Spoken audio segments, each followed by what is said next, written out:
Are you ready to uncover the hidden gems of African history? Prepare to be amazed. From ancient kingdoms to legendary queens, Africa's history is a rich tapestry of triumph, innovation, and resilience. Join us as we journey through centuries of culture, art, and untold stories that shaped the world. Discover the heroes, the empires, and the spirit of a continent that continues to inspire. Subscribe now, and let's unveil Africa's hidden past together. Africa, when you hear that word, what comes to mind? Sadly, many people think of poverty, war, and safari animals, but Africa is so much more than that. Before colonization, Africa was a place of powerful kingdoms, incredible art, and amazing inventions. It was a continent of diversity, with different cultures, languages, and religions. We're talking about empires like the Great Zimbabwe, known for their impressive stone architecture. Think about the Mali Empire, famous for its wealth and trade routes across the Sahara Desert. Don't forget the Kingdom of Congo, a center of trade and diplomacy. These were sophisticated societies with their own systems of government, trade, and art. They were making advancements in math, astronomy, and medicine. Africa was never an empty land waiting for Europeans. It was a vibrant continent full of life and history long before colonization. Understanding this is crucial to understanding the impact of what came next. So, how do we go from powerful African kingdoms to European colonies? Well, in the late 19th century, European powers decided they wanted a piece of Africa. Like a bunch of kids fighting over a birthday cake, they carved up the continent for themselves. This period is known as the Scramble for Africa. The Berlin Conference of 1884 to 85 was like the official cake-cutting ceremony. European leaders sat around a table, drawing lines on a map of Africa, deciding who got what. They didn't care about the people who already lived there, their cultures, or their existing borders. They just wanted resources and power. Imagine someone coming into your house, drawing lines on your floor and saying, "Okay, this part is mine now." That's basically what happened to Africa. This division created chaos and conflict as different ethnic groups who had nothing to do with each other were suddenly forced together under European rule. The Europeans didn't come to Africa to hand out free hugs. They came for the resources, gold, diamonds, rubber, you name it. They exploited Africa's natural wealth, shipping it back to Europe to build their own economies.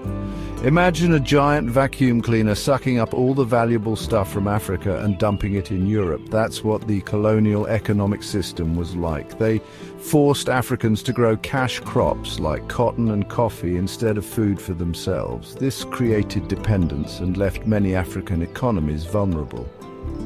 Even after independence, many African countries were left with economies designed to benefit Europe, not themselves. This legacy of exploitation continues to affect Africa's economic development today. Section 4. Erasing cultures, imposing identities. Colonization wasn't just about stealing resources. It was also about stealing identities. Europeans tried to erase African cultures and languages, replacing them with their own. They told Africans their traditions were backwards and their beliefs were wrong. Imagine being told your language is inferior, your music is noise, and your clothes are uncivilized. That's what many Africans experienced. They were forced to adopt European languages, religions, and customs. This cultural assault left a legacy of self-doubt and a disconnect from their own heritage. The impact of this cultural erasure is still felt today. Many Africans struggle to reclaim and preserve their traditions after generations of being told they were not good enough. Section 5. Fighting back independence and reclaiming Africa.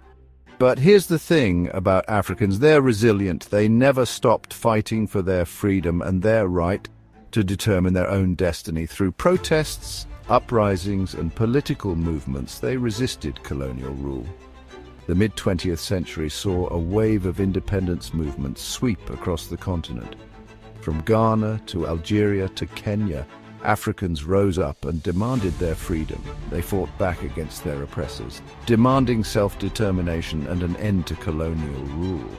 These movements weren't always easy or peaceful, but they showed the world that Africans were ready to govern themselves. Independence was just the first step.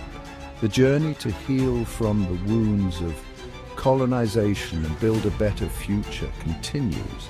Across Africa, people are working to rebuild their nations, reclaim their cultures, and create a more just and equitable society. Section 6. A shared future. Understanding the past, building tomorrow. So what can we do? First, we need to learn about the real history of Africa, not just the colonial version. We need to listen to African voices and support African solutions. We need to understand that the effects of colonization didn't magically disappear when European countries left. We can support organizations working to empower African communities, promote education, and preserve African cultures. We can challenge the stereotypes and biases that still exist. We can use our voices to advocate for policies that promote equality and justice for all. The story of Africa is a story of resilience, resistance, and hope. By learning from the past and working together, we can help create a brighter future for Africa and the world. It's about understanding that Africa's future is intertwined with our own, and that we all have a role to play in creating a more just and equitable world. What I wish I knew about African history instead of Western history. If you love African history as much as we do, hit that subscribe button. Stay tuned for more incredible stories from the rich and diverse continent of Africa. Don't miss out on our next adventure through time. Subscribe now and join our community of curious minds. See you in the next video.